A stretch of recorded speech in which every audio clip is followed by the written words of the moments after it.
Good afternoon, students. Now we start today's lecture. कल हमने electoral system में, Indian electoral system में क्या क्या डेफिशिएंसीज हैं या फिर क्या क्या कमियां हैं और उन कमियों को लेके क्या क्या प्रोविजंस किए गए हैं। कुछ प्रोविजंस को इम्प्लीमेंट किया गया है और कुछ प्रोविजंस या वो रिकमेंडेशंस को अब तक इम्प्लीमेंट नहीं किया गया है कि सिर्फ एक रिकमेंडेशंस के रूप में ही उन पर उनको लागू करने की आवश्यकता है। तो अब हम वो करेंगे आज रिफॉर्म्स में, जो इलेक्ट्रोल रिफॉर्म्स गवर्नमेंट ने किए हैं कि टाइम टू टाइम जो हमारी सरकार जो जिस भी पार्टी की नियुक्त होकर आई है उसको जब हमारे इलेक्ट्रोल सिस्टम में जो कमियां महसूस हुई तो उसने उसके रिफॉर्म्स के लिए इम्प्रूवमेंट के लिए क्या क्या काम किए। तो फर्स्ट ऑफ ऑल आता है इम्प्रूवमेंट।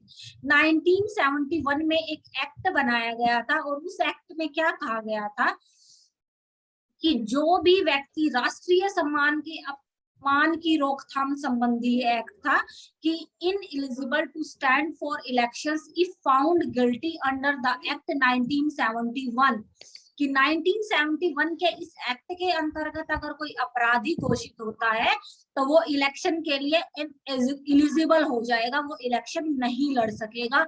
और 1971 का ये एक्ट क्या था कि हमारी जो राष्ट्रीय सम्मान से मतलब है हमारे राष्ट्रीय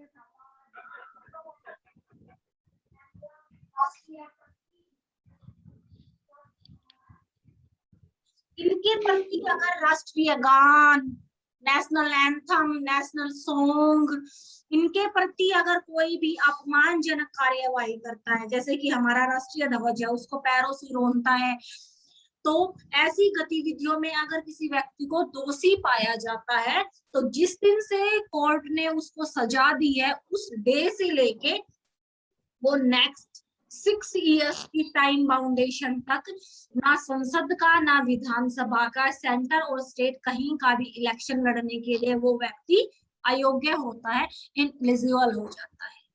नेक्स्ट सरकार ने प्रोविजन किया था 1988 में, और 1988 में क्या किया गया था, जो वोटिंग राइट्स की जो एज थी वो 3 साल कम की थी। पहले थी 21 साल और उस वोटिंग एज को 1988 में 61वां संविधान संशोधन पारित करके 18 साल कर दिया गया कि अब जब 18 इयर्स का हो जाता है कोई भी व्यक्ति तो बगैर किसी भेदभाव के उसे वोटिंग राइट्स मिल जाता है। नेक्स्ट आता है implementing the list of the name of candidates elections की चुनाव में प्रत्याशियों के नामों का कर्म। ये कर्म क्या होता है, जैसे देखो ईवीएम पे वोट डालने हम जाते हैं ना, तो किस कर्म की सबसे पहले वो जो लिस्ट दिखाई देती है सबसे पहले तो उस मेंबर का नाम होता है जो किसी मान्यता प्राप्त पॉलिटिकल पार्टी का होता है, और इसी सीक्वेंस से फिर नाम होता है गैर मान्यता प्राप्त। इसमें देखो एक वर्ड यूज है पंजीकृत गैर मान्यता प्राप्त राजनीतिक दल। ये जो पंजीकृत होता है ना, जो मान्यता प्राप्त दल होते हैं वो भी पंजीकृत होते हैं, लेकिन गैर मान्यता प्राप्त पंजीकृत का मतलब क्या है, ऐसी पार्टी जिसने चाहे स्टेट के या सेंटर के संसद के इलेक्शन के लिए पंजीकरण करवाया था, तो किसी का बहुत टाइम पहले पंजीकरण करवाया था, या तो उन्होंने उस टाइम पे इलेक्शन नहीं लड़ा या फिर उन्हें एक राष्ट्रीय या क्षेत्रीय पार्टी बनने के लायक वोट नहीं मिले, इसलिए उसको मान्यता नहीं मिल पाई उस पार्टी को, लेकिन वो पंजीकृत है। उस पार्टी के मेंबर का नाम होता है, और लास्ट इसी सीक्वेंस के हिसाब से लास्ट में नाम होता है निर्दलीय उम्मीदवारों का, इंडिपेंडेंट या इंडिविजुअल मेंबर्स का। कि ये जो सीक्वेंस है वो सीक्वेंस एस्टेब्लिश करने का प्रोविजन भी गवर्नमेंट ने किया था, और ये प्रोविजन किया गया था 1991 में।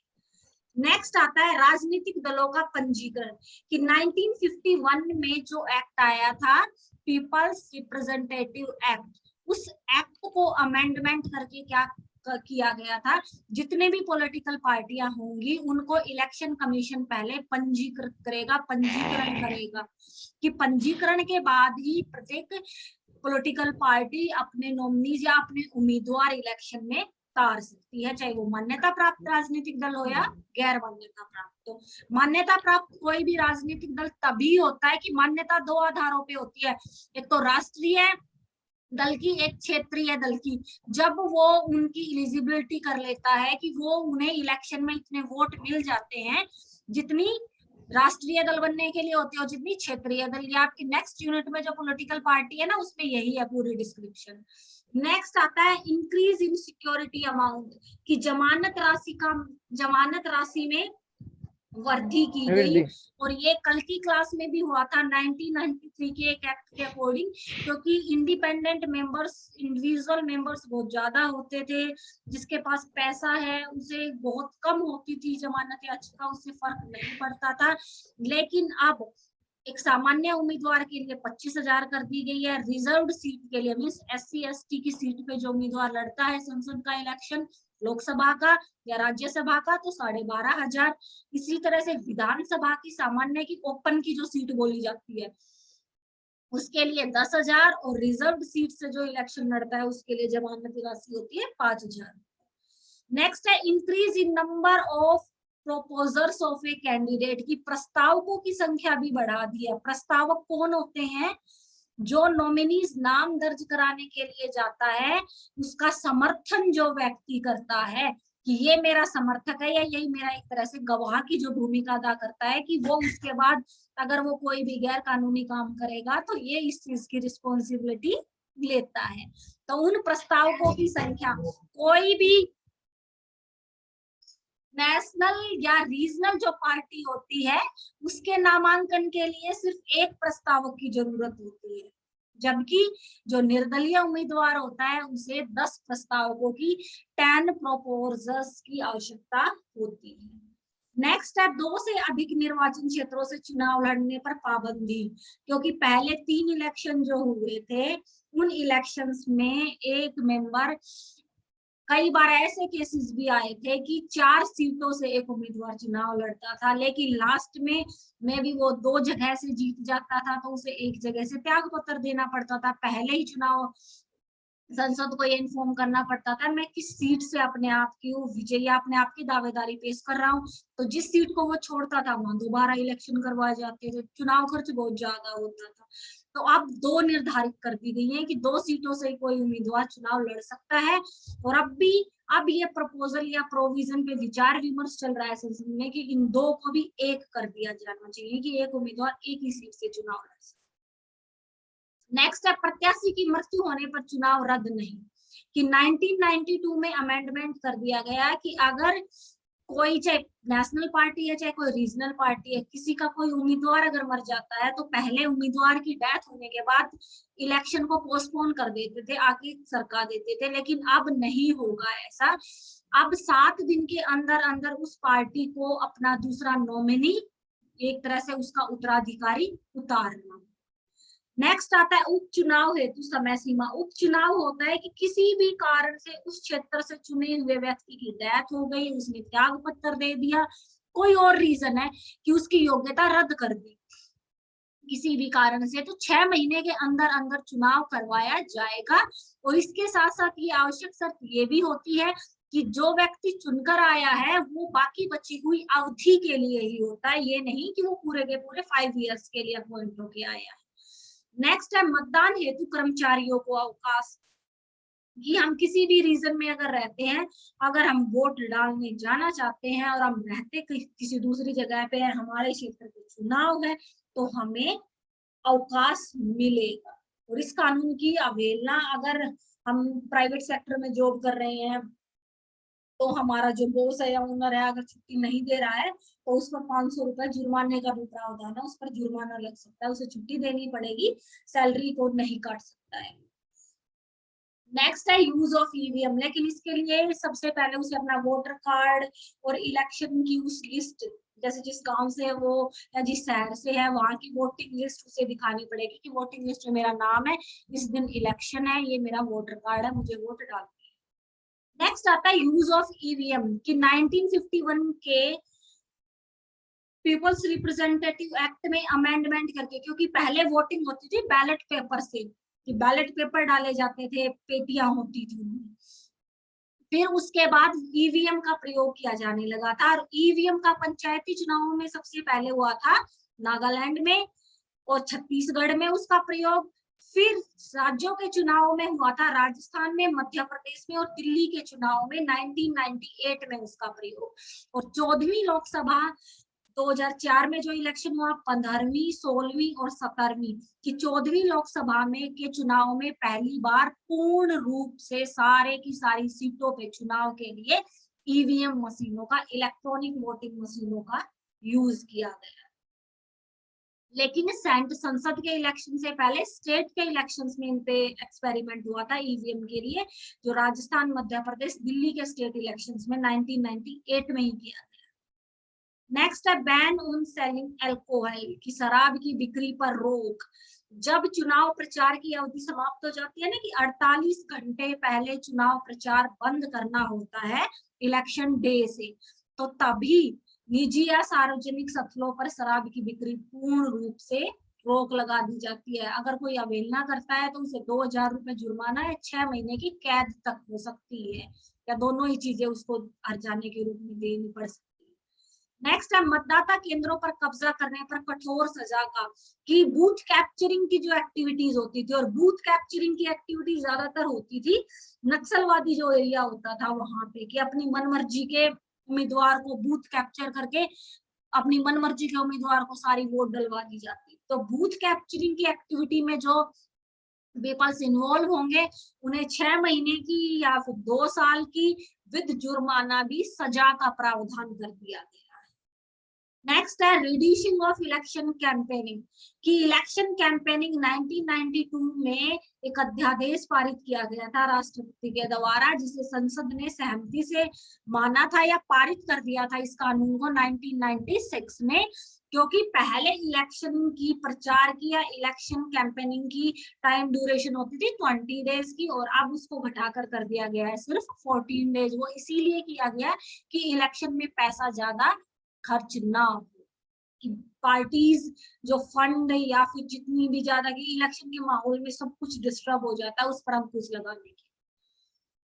नेक्स्ट आता है दल बदल पर सदस्यता की समाप्ति। दल बदल क्या है?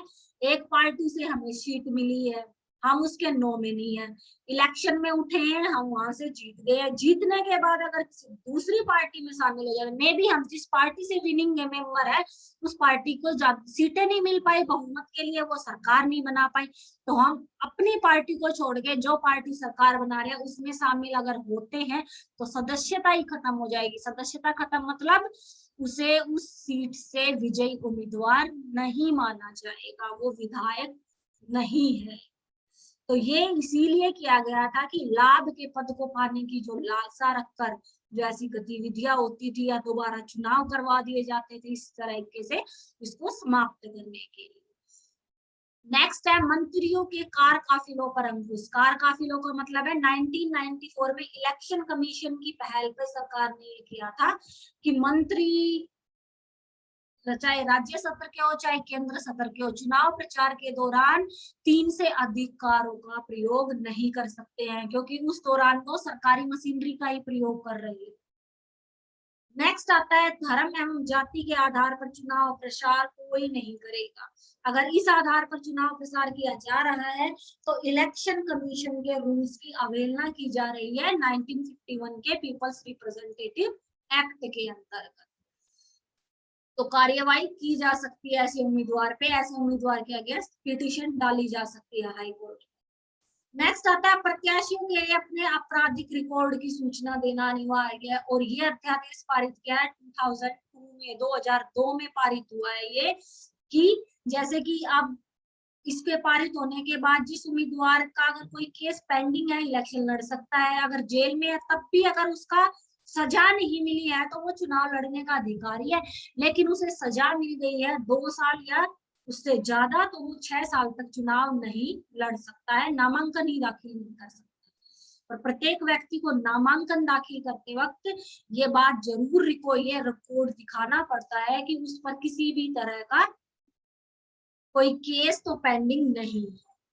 नेक्स्ट है टू इश्यू आइडेंटिटी कार्ड्स, की वोटर जो कार्ड्स होते थे उन वोटर कार्ड्स के साथ साथ अपना आइडेंटिटी प्रूफ दिखाना, ये आधार कार्ड, राशन कार्ड या अपना ड्राइविंग लाइसेंस, कोई भी ऐसा प्रमाण पत्र अनिवार्य कर दिया गया है मतदाता को वोट डालने के लिए। और ये अनिवार्यता किस लिए है? जिससे कि फेक वोटिंग ना हो सके, जाली मतदान ना हो सके। लास्ट आता है मतदाता केंद्र के पास सशस्त्र जाने पर अंकुश, कि कोई भी किसी भी तरह के हथियार वगैरह लेकर पोलिंग बूथ्स पर नहीं जा सकता है। अगर कोई व्यक्ति ऐसे जबरदस्ती करने को, जैसे पोलिंग बूथ्स पे पुलिस की सिक्योरिटी होती है ना, अगर कोई व्यक्ति करता है इस तरह की कोई हरकत तो उसे जुर्माना भी हो सकता है और 2 साल तक की जेल भी हो सकती है। तो ये सारे के सारे वो रिफॉर्म्स थे जो time to time election commission के गाइडलाइन पे सरकार ने ही लागू किए हैं। सरकार मीन्स कुछ अध्यादेश पारित करके राष्ट्रपति ने लागू किए और कुछ संसद ने कानून बना के ये रिफॉर्म्स लागू किए। उसके बाद आते हैं रिफॉर्म्स में ही बात करते हैं कि कुछ ऐसे रिफॉर्म्स या रिकमेंडेशंस जो इलेक्शन कमीशन ने ही खुद की है सरकार से इस इलेक्टोरल प्रोसेस में सुधार करने के लिए। तो इलेक्शन कमीशन की फर्स्ट इससे संबंधित रिकमेंडेशन है, जब डॉक्टर मनमोहन सिंह की सरकार थी 2004 में, तब टीएस कृष्णामूर्ति ने एक रिफॉर्म प्रपोजल दिया था। टीएस कृष्णामूर्ति इलेक्शन कमिश्नर थे, कि प्रपोजल्स ऑन इलेक्टोरल रिफॉर्म के नाम से एक प्रपोजल दिया था। और इस प्रपोजल में उन्होंने कुछ बातें कही थी कि 14वीं लोकसभा का जो इलेक्शन होगा उसमें जो पीपल्स रिप्रेजेंटेटिव एक्ट था उसमें संशोधन करने की जरूरत है। तो क्या क्या बातें कही थी? सबसे पहले इन्होंने कहा था कि अगर किसी उम्मीदवार को सजा प्राप्त है, कि सजा सुनाई जा चुकी है, और सजा किन किन, इन्होंने केसेस का भी वर्णन किया था, डकैती, बलात्कार, हत्या एवं नरसंहार, अगर ऐसे अपराधों में किसी व्यक्ति को सजा सुनाई गई है या मामलों की सुनवाई के अंतर्गत चुनाव लड़ रहे हैं और जीत रहे हैं, क्योंकि अब तक क्या प्रावधान था कि सजा सुना दी जा चुकी है तो चुनाव नहीं लड़ सकता, लेकिन अगर मामले पे अब भी कार्यवाही सुनवाई चल रही है, सजा नहीं सुनाई गई है, तो इलेक्शन लड़ सकते थे। तो इस तरह के प्रावधान को ही खत्म करना चाहिए कि अगर व्यक्ति की सुनवाई भी चल रही है या उसे 2 वर्ष की बजाय 5 वर्ष या उससे अधिक की सजा का अपराधी अगर वो है तो उसे चुनाव लड़ने के लिए अयोग्य घोषित किया जाना चाहिए। नेक्स्ट आया था कि कुछ झूठे मामलों की शिकायत से संबंधित इश्यू था, कि झूठे मामलों में जैसे पॉलिटिकल जो कॉम्पिटेंट्स होते हैं ना,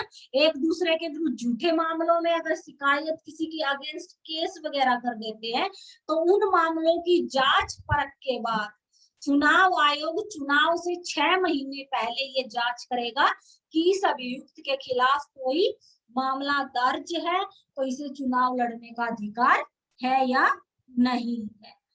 नेक्स्ट आता है, चुनाव आयोग ने यह सिफारिश की थी कि लोकसभा के चुनाव के लिए जो जमानत राशि होती है, जो डिपॉजिट मनी होती है, वो 10,000 से बढ़ाकर 20,000 रुपए कर देनी चाहिए। और ये मानी गई थी, 20,000 नहीं, 25,000 ही कर दी गई थी।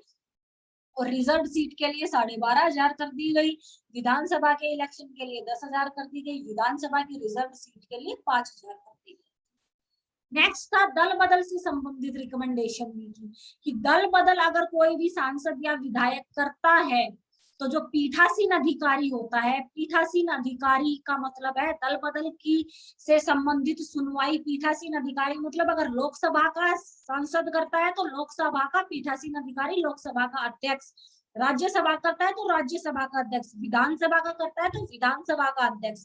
तो उस पीठासीन अधिकारी को ये मामला देने की बजाय चुनाव आयोग को सौंपा जाना चाहिए दल बदल से संबंधित मुद्दा, क्योंकि चुनाव आयोग इस मुद्दे को अच्छे से सुलझा सकता है या इस मुद्दे पर अच्छे से कार्यवाही कर सकता है। नेक्स्ट था ऋणात्मक तथा निष्पक्ष मतदान के लिए बैलेट पेपर की नोटा का प्रावधान होना चाहिए, कि बैलेट पेपर, क्योंकि 2004 में ईवीएम का फर्स्ट टाइम लोकसभा के चुनाव के लिए प्रयोग किया गया था, कि जहां स्टेट्स में बैलेट पेपर से वोटिंग होती थी तो पहले ईवीएम से पहले, लेकिन फर्स्ट ईवीएम का जब यूज हुआ तब भी उसमें नोटा नहीं था। इसलिए नेगेटिव वोटिंग मीन्स कुछ ऐसे वोटर्स होते हैं जो चाहते ही नहीं कि जितने भी उम्मीदवार खड़े इनमें से कोई जीतना चाहिए, तो नोटा का प्रावधान, और जो नोटा का प्रावधान बाद में किया गया है। नेक्स्ट आया था, आयोग ने सुझाव दिया था कि उम्मीदवार के एक से अधिक निर्वाचन क्षेत्रों में चुनाव लड़ने पर रोक लगानी चाहिए, क्योंकि इससे क्या होता है, एक दोनों सीटों से अगर वो जीत गया तो एक सीट से तो उसे त्याग पत्र देना पड़ेगा, फिर वहां उपचुनाव होंगे, दोबारा से वही खर्चा होगा, मनी वही वेस्टेज होती है, इलेक्शन कमीशन को सारे प्रोविजंस वगैरह करने पड़ते हैं। तो ऐसी घटनाओं से संबंधित कि 2 सीटों का प्रावधान भी रद्द कर देना चाहिए, उम्मीदवार को एक ही सीट से चुनाव लड़ने की योग्यता होनी चाहिए, लेकिन ये प्रावधान अब तक लागू नहीं किया गया। नेक्स्ट आता है कि बिल्कुल फ्री और इंडिपेंडेंट इलेक्शंस के लिए जो ओपिनियन पोल्स होती है, जैसे रिजल्ट से पहले जो सर्वे किया जाता है ना, वो मतदान के पश्चात तो होने वाले एग्जिट पोल्स ओपिनियन पोल्स है, वोटिंग डे से पहले और वोटिंग डे तक लोगों से पूछ कर कि तुम्हारे रुझान किस तरफ है या तुम्हारे अनुसार कौन जीत सकता है। और एग्जिट पोल वो होता है कि पोलिंग जब हो चुकी है, वोट्स डाले जा चुके हैं, उसके बाद एक रफली कैलकुलेशन कि किस पार्टी को ज्यादा वोट मिले हैं, इसके प्रकाशन की एक निश्चित अवधि के लिए रोक लगानी चाहिए। जैसे जिस दिन ही इलेक्शन खत्म होता है, न्यूज़पेपर में, न्यूज चैनल्स पे एग्जिट पोल की शुरू हो जाती है, या फिर इलेक्शन से पहले ओपिनियन पोल्स की न्यूज़ेस की भरमार हो जाती है। तो इलेक्शन कमीशन ने कहा इस पर एक निर्धारित अवधि तक रोक लगाना चाहिए कि कितने दिनों तक तुम ये ओपिनियन पोल्स या एग्जिट पोल्स नहीं प्रसारित कर सकते हो। इसके लिए कुछ दस्तावेज वगैरह होने चाहिए प्रत्येक राजनीतिक दल के पास। दूसरा, प्रत्येक राजनीतिक दल के पास जितना भी फंड वगैरह होता है उसके अपना ऑडिट होना चाहिए कि उसे कहाँ से क्या कुछ मिला है। तो ये जितने प्रोविजंस किए गए थे, जिनका अभाव महसूस किया था 2004 के जो लोकसभा इलेक्शन हुए, तब इलेक्शन कमीशन ने और फिर इलेक्शन कमिश्नर कृष्णा मूर्ति ने मनमोहन की सरकार को ये रिफॉर्म्स प्रपोजल्स दिए थे, जिसमें से कुछ प्रपोजल्स इम्प्लीमेंट हो गए थे, कुछ अब तक इम्प्लीमेंट नहीं हुए। अब नेक्स्ट रिफॉर्म हम करते हैं कि इलेक्टोरल कमीशन के रिफॉर्म्स के लिए सुप्रीम कोर्ट ने भी कुछ सजेशंस दिए और सुप्रीम कोर्ट की एक पीठ बनाई गई थी जिसमें कौन कौन से जजेस थे, आरसी लाहोटी, माथुर, जीवी माथुर और AK माथुर की। इन 3 जजेस की, सुप्रीम कोर्ट के इन 3 जजेस ने एक याचिका के अगेंस्ट डिसीजन देते हुए, एक याचिका उनके पास आई थी जिसके अगेंस्ट डिसीजन देते हुए अपनी ये रिकमेंडेशंस दी थी कि इलेक्टोरल कमीशन में, इलेक्शन कमीशन में कुछ रिफॉर्म्स की जरूरत है। और ये याचिका डाली थी राजद का जो प्रत्याशी था, यूपी की पॉलिटिकल पार्टी का रामदास राय, उसकी याचिका पर निर्णय डाला था। और उस याचिका के अनुसार अधिकारियों और कर्मचारियों ने सरकार का, जो उस टाइम पे जिस पार्टी की सरकार थी, उसका साथ देते हुए चुनाव में बहुत धांधलियां की। तो सुप्रीम कोर्ट ने क्या सजेशंस दिए थे? फर्स्ट, सुप्रीम कोर्ट का सजेशन था कि निष्पक्ष चुनाव हेतु सबसे बड़ी आवश्यकता ये है कि स्टेट के मुख्यमंत्री, गृह मंत्री और वित्त मंत्री, इन तीनों को छोड़ के बाकी सबको इलेक्शन से 2 महीने पहले रेजिग्नेशन दे देना चाहिए कि कोई भी मंत्री नहीं है, सबको चुनाव लड़ना है, उसके बाद कौन मंत्री बनेगा, सिर्फ ये 3 ही रहने चाहिए। क्योंकि अगर इनके बगैर तो देश की शासन व्यवस्था खत्म हो जाएगी। एक तरह से ये हो जाएगा मुख्यमंत्री ही नहीं है, राष्ट्रपति शासन बन गया यहाँ। नेक्स्ट रिकमेंडेशन भी, अगर अपराधियों पर अंकुश लगाना है चुनाव लड़ने से, तो जिन लोगों के विरुद्ध चार्जशीट अगर तैयार हो गई है, अब तक प्रोविजन था जिनको सजा मिल गई है वो चुनाव नहीं लड़ सकते, और अब भी यही तरह से यही है कि सजा मिल गई है वो चुनाव नहीं लड़ सकते, जिनकी सिर्फ चार्जशीट वगैरह हुई है, क्योंकि वो सजा मिलने तक दोषी नहीं करार किया जाता है किसी को भी भारतीय संविधान के अनुसार, कानून के अनुसार। तो लेकिन जिसकी चार्जशीट ही अगर तैयार हो जाती है, इट मींस उसको चुनाव लड़ने के योग्य नहीं माना जाएगा। लेकिन यह रोक सिर्फ तब तक लगाई जानी चाहिए जब तक कि उस व्यक्ति से आरोपों से मुक्त ना हो जाए। कि अगर ये था कि अगर सजा मिल जाती है तो 6 वर्ष तक चुनाव नहीं लड़ सकता, लेकिन अगर उसके खिलाफ चार्जशीट दायर हो जाती है तो वो चुनाव नहीं लड़ सकता। लेकिन अगर वो निर्दोष साबित होता है तो ये नहीं है कि वो चार्जशीट हो गई तो वो 6 साल तक ही नहीं लड़ सकता फिर इलेक्शन, नहीं। अगर चार्जशीट दायर होती वो इलेक्शन नहीं लड़ सकता, लेकिन अगर निर्दोष साबित होता है तो वो फिर इलेक्शन लड़ सकता है। नेक्स्ट है नौकरशाही का राजनीतिकरण बेहद खतरनाक। नौकरशाही के राजनीतिकरण का मतलब है कि एडमिनिस्ट्रेटिव जो डिपार्टमेंट है, जैसे इलेक्शन में जो ऑफिशियल्स अपना रोल प्ले करते हैं, या चुनाव के दौरान जो एडमिनिस्ट्रेशन होते हैं, आईएएस ऑफिसर्स होते हैं, क्लर्क से लेके आईएएस ऑफिसर्स का जो ये क्लासिफिकेशंस होता है, ये पॉलिटिकल पार्टीज के हिसाब से बिहेव करना शुरू कर देते हैं कि जिसकी सरकार है उसी का गुणगान, और इस पर रोक लगाने की आवश्यकता। नेक्स्ट, सुप्रीम कोर्ट ने कहा था कि इंडिपेंडेंट मेंबर्स है उनको कम से कम संसद का चुनाव लड़ना चाहिए, कि निर्दलीयों को ज्यादा संसद में एक क्राइटेरिया बना देना चाहिए कि संसद के चुनाव, लोकसभा के चुनावों में निर्दलीय उम्मीदवार नहीं हो सकते। नेक्स्ट आता है सरकारी विज्ञापनों में राजनेताओं की फोटो छापने पर कम से कम चुनाव के दौरान प्रतिबंध, कि इलेक्शन के जो पंपलेट्स होते हैं उन पे पॉलिटिशियंस की फोटो होती है ना, वो फोटो नहीं।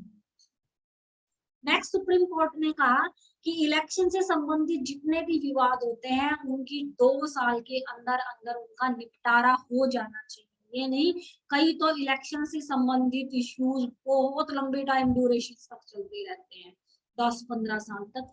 जल्द से जल्द उनका निपटारा किया जाना चाहिए। ये सारी रिकमेंडेशंस दी थी सुप्रीम कोर्ट ने इलेक्टोरल सिस्टम को लेके, कि हमारी चुनाव व्यवस्था में सुधार की ये सारी आवश्यकताएं हैं। और इन्हीं आवश्यकताओं में से कुछ आवश्यकताओं को लागू किया गया था, लेकिन मेनली सुप्रीम कोर्ट की इन रिकमेंडेशंस पे इतना फोकस नहीं किया गया। अब हम जो बीच में जो आपका एक टॉपिक्स था कि मैंने कहा था कि इलेक्टोरल रिफॉर्म को लेके बहुत सारे कमीशंस बनाए गए थे, या इलेक्टोरल रिफॉर्म को लेके जो आज तक जितनी भी रिकमेंडेशंस दी गई हैं या जितने भी सुधार किए गए हैं, उसको डिटेल से एक क्वेश्चन करवाऊंगी। वो है ये कि चुनाव सुधार को लेके अब तक क्या कुछ किया गया। तो चुनाव सुधार के लेके सबसे पहले इलेक्शन कमीशन से संबंधित सारे प्रोविजंस 1951 के जन प्रतिनिधि अधिनियम में प्रकाशित है, कि 1951 का पीपल्स रिप्रेजेंटेटिव एक्ट जो पब्लिश किया गया, उसी एक्ट में इन सब चीजों की डिस्क्रिप्शन है कि इलेक्शन किस तरह से करवाए जाएंगे, इलेक्शन में नॉमिनीज किस तरह के होंगे, कौन इलेक्शन लड़ सकता है, क्या कार्यवाहियां हो सकती है। लेकिन उसमें टाइम टू टाइम कुछ रिफॉर्म्स की जरूरत महसूस हुई, कुछ सुधार की जरूरत महसूस हुई। तो सबसे पहले 1971-72 में संयुक्त संसदीय समिति, संसद की बहुत सारी समितियां होती है ना, संयुक्त संसदीय समिति क्या होती है, जो लोकसभा और राज्यसभा के सदस्यों से मिलकर बनती है ये समिति। तो इस समिति ने चुनाव कानूनों में संशोधन पर एक बिल प्रस्तुत किया था, एक विधेयक लेके आने की कोशिश। सबसे पहली कोशिश की गई थी 1971-72 में संयुक्त संसदीय समिति द्वारा। फिर सेकंड कोशिश की गई थी 1974 में जेपी नारायण ने संपूर्ण क्रांति आंदोलन किया था। संपूर्ण क्रांति में 7 क्रांतियां बताई थी इन्होंने, शैक्षिक, सामाजिक, राजनीतिक, आर्थिक, इस तरह की 7 क्रांतियों की बात की थी, कि हर वर्ग में को क्रांति की जरूरत है। और इसी बेसिस पे एक गैर सरकारी, एक एनजीओ की तरफ से 1975 में एक कमेटी गठित की गई थी, जो जयप्रकाश नारायण के इस आंदोलन से समर्थित थी, जिसको तारकुंडे समिति कहा जाता है। और इलेक्शन रिफॉर्म्स को लेके इस कमेटी का सबसे बड़ा नाम है, कि तारकुंडे समिति कमीशन के रिकमेंडेशंस को बहुत ज्यादा इम्प्लीमेंट किया गया था। और इस तारकुंडे समिति ने अपनी रिपोर्ट सरकार के सामने रखी थी 1975। उसके बाद आई थी वीपी सिंह की जब सरकार बनी थी, तो उन्होंने दिनेश गोस्वामी समिति बनाई थी। और ये समिति क्यों बनाई थी, क्योंकि 1974 की जो तारकुंडे समिति थी वो एक एनजीओ की तरह से की एक गैर सरकारी समिति थी। तो सरकार ने भी फिर कोशिश की थी, 1990 में दिनेश गोस्वामी समिति का गठन किया गया था। और उसके बाद 1993 में जितनी भी राजनीति में क्राइम्स वगैरह होते हैं, कि जो ये क्राइम का प्रोविजन आया था ना, किसी भी व्यक्ति को 2 वर्ष या 2 वर्ष से अधिक सजा मिल जाती है तो वह 6 वर्ष तक के लिए चुनाव लड़ने के लिए अयोग्य घोषित हो जाता है। तो ये प्रावधान किया था 1993 की वोहरा समिति ने। नेक्स्ट आता है 1998 की, जो मैंने आपको अभी कराई थी, कि चुनाव सुधार पर भारत के निर्वाचन आयोग की सिफारिश है, कि इलेक्शन कमीशन की रिकमेंडेशंस की थी ना, कि इलेक्शन कमीशन ने क्या रिकमेंडेशंस की। देखो ये जो रिकमेंडेशंस की गई थी, नहीं वो 2004 की इलेक्शन कमीशन की रिकमेंडेशंस आपकी बुक में, कि 1998 में इलेक्शन कमीशन ने रिकमेंडेशंस दी थी फिर सरकार को इलेक्टोरल सिस्टम में रिफॉर्म्स के लिए। उसके बाद सरकार इलेक्शन में चुनाव से संबंधित जो खर्चे का मुद्दा था कि कितना खर्च किया जा सकता है, उससे संबंधित एक समिति बनाई गई थी, इंद्रजीत गुप्ता समिति 1998 में। और फिर जो भारत का विधि आयोग है, जो कानून बनाता है, जो कमीशन, उसने इलेक्शन कमीशन में रिफॉर्म्स के लिए अपनी एक रिपोर्ट पब्लिश की थी। और उसके बाद सबसे इम्पोर्टेंट, यहाँ तक 2002 में वेंकट चलैया जो कमीशन आया था, कि संविधान के काम काज की समीक्षा के लिए एक राष्ट्रीय आयोग बनाया गया था। 2002 में बनाया गया था, 2000 में बनाया गया था, सॉरी 2002 में उसने अपनी रिपोर्ट दी थी। इसके अध्यक्ष वेंकट चलैया थे। और इन्होंने इलेक्शन कमीशन से संबंधित कि संविधान में इलेक्टोरल सिस्टम कैसा है और उसमें क्या क्या रिफॉर्म्स की जरूरत है, ये सिफारिशें की थी। और उसके बाद इलेक्शन कमीशन ने 2004 में जो रिकमेंडेशंस की थी वो आपकी बुक में थी, जो मैंने पहले आपको बताई है, कि 2004 की इलेक्शन कमीशन की रिकमेंडेशंस ये सारी, कि 2004 में कृष्णामूर्ति ने जो इलेक्टोरल रिफॉर्म को लेकर रिकमेंडेशंस दी थी, ये सारी की सारी। फिर 2004 में इलेक्शन कमीशन ने ही खुद कुछ रिकमेंडेशंस दी थी इम्प्रूवमेंट की। और फिर 2007 में सेकंड एडमिनिस्ट्रेटिव कमीशन जो बनाया गया था, एआरसी, सेकंड एआरसी, फर्स्ट